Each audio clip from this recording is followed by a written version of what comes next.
জয় নিতাই, জয় রাধে শ্যাম, জয় মহাপ্রভু, হরে কৃষ্ণ। সবাই ভালো আছেন? একটা প্রবাদে গীতায় ভগবান বললেন, চতুর্বর্ণে মায়াশ্রেষ্ঠ গুণকর্ম বিভাগস। চারটি বর্ণের মধ্যে আমি ব্রাহ্মণ, ক্ষত্রিয়, বৈশ্য, শূদ্র চারি বর্ণকে বিভাগ করেছি পূর্ব জন্মে কর্মফলে।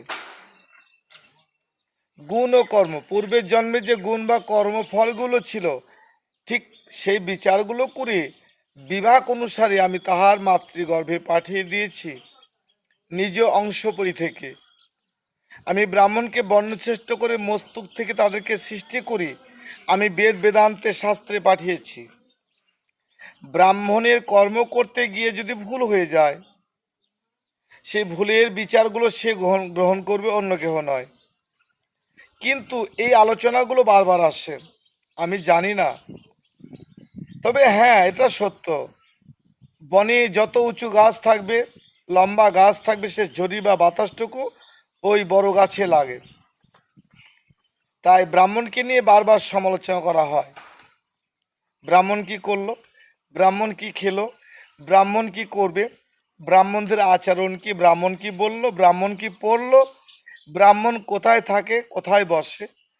বারবার এই কথাগুলো আলোচ্য বিষয় হয়ে সম্মুখে দাঁড়ায়।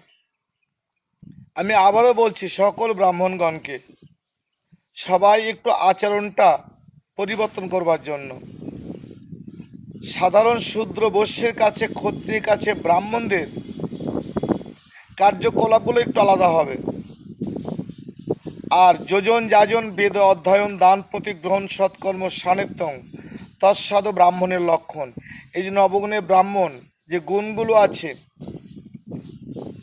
এই যে উপনয়নধারী যে ব্রাহ্মণগুলো আছেন, যারা যাজক বা পাচক ব্রাহ্মণগুলো আছেন, একটু একটু করে বেদ বেদান্ত শাস্ত্রগুলো দেখবেন, গীতা ভাগবত রামায়ণ চৈতন্য চৈতামৃত অধ্যয়ন করবেন।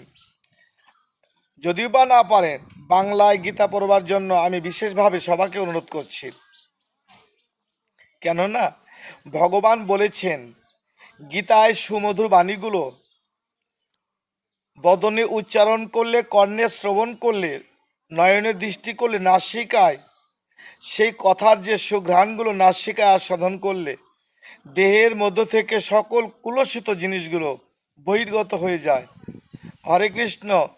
আজকে এই পর্যন্ত, আগামীতে কাল দেখা হবে। নিতাই গৌর হরিবল। সবাই ভালো থাকবেন। কেমন আছেন? হরে কৃষ্ণ, হরিবল হরিবল।